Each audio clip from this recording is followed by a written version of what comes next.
আসসালামু আলাইকুম রহমতুল্লাহি ওয়া বারাকাতুহু। সম্মানিত ভিউয়ার্স,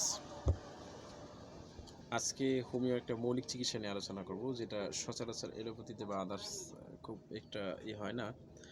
মানে হোমিওতে খুব ভালো ট্রিটমেন্ট এটা। কাটাফোঁটা।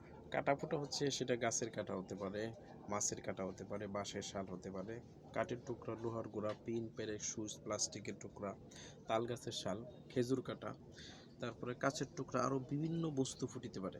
যদি এরকম হয় তাহলে আপনি কি চিকিৎসা করবেন, তাই না? চিকিৎসা করতে হবে না, হতেই তো পারে। তো চিকিৎসা হচ্ছে হিপারসাল।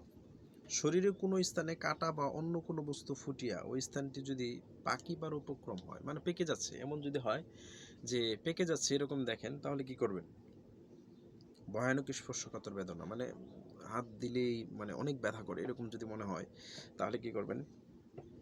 সুইতেই দেয় না, হাত দিয়ে সুইতেই পারে না, এমন যদি হয়, তথা এরকম হলে আপনার হিপারসালফ 200 পাওয়ারের 3 ঘন্টা অন্তর অন্তর পানির সাথে মিক্স করে কি করবেন? খাওয়াবেন। ঠিক আছে?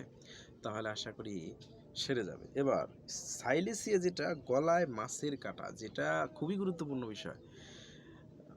আমরা পানি পড়া দিয়ে থাকি অনেক ক্ষেত্রে। তারপরে এটা আবার একটা দোয়াও আছে, ওই যে বালাকাতিল হুলকুম আনতুম হিনা ইজিং তানজুরুন, এটা বলে আপনি যদি এভাবে গলায় করতে থাকেন, আস্তে আস্তে এভাবে টানতে থাকেন লবণ এবং তেল মিক্স করে, তাহলে নেমে যাবে দোয়া, এই মাছের কাটা। আর যদি হোমিও সাইলেসিয়া ওষুধটাই করেন, ত্বকের নিচে যে কোনো কাটা ফুটে, ত্বকের নিচে এটা যদি ফুটে, তাহলে এটা বের হয়ে যাবে সাইলেসিয়া প্রয়োগের মাধ্যমে। এই সাইলেসিয়াটা আপনি 30 শক্তি দিয়ে শুরু করবেন। 30 শক্তি মানে 30 পাওয়ার ওষুধ দিয়ে, প্রোটেনসি যেটা মৌলিক ওষুধ, সেটা 30 পাওয়ার দিয়ে শুরু করবেন।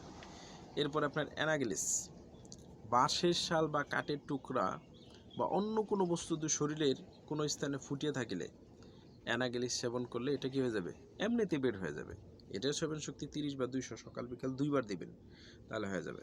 লিডাম্পল, শরীরের কোনো স্থানে পিন, প্যারেক, সুইচ জাতীয় এই ধরনের, মানে লোহার এই ধরনের কোনো কিছু যদি আপনার ফুটে আহত স্থানে যন্ত্রণা করে, ঠান্ডা জলপট্টি দিবেন। আরাম বোধ হইলে, যদি ঠান্ডা জলপট্টি দিলে আরাম বোধ হয়, তখন কি করবেন? তখন আপনি লিডাম্পল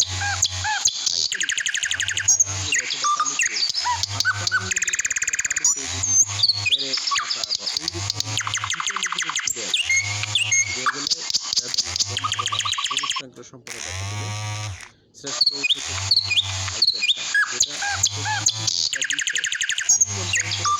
খাওয়াতে পারেন, আশা করা যায় ইনশাআল্লাহ আপনি এটা থেকে মুক্তি পাবেন। তবে বায়োকেমিক একটা চিকিৎসা আছে, এটা আবার ছেড়ে দিলে হয়।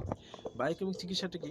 বায়োকেমিক চিকিৎসা হচ্ছে আপনি এই বায়োকেমিক চিকিৎসা হচ্ছে বায়োকেমিকের মধ্যে কাঁটা বাহির করার শ্রেষ্ঠ ওষুধ হচ্ছে সাইলেসিয়া। সাইলেসিয়া এটা 6x বা 12x, 1 থেকে 4টা বড়ি, মানে আপনার হলো বয়স অনুপাতে, ছোট বড় বা বয়স অনুপাতে, মানে এটা প্রয়োগ করতে হবে। 1 থেকে 4টা বড়ি, এটা আপনার দিনে 3 বার খাবার পরে খেতে হবে। তা আশা করি কাটা ফোটার যন্ত্রণা থেকে মুক্তি পেয়ে যাবেন ইনশাআল্লাহ মুস্তান। আল্লাহ সকলকে ভালো রাখুন, আল্লাহুম্মা আমিন। আসসালামু আলাইকুম ওয়া রাহমাতুল্লাহ।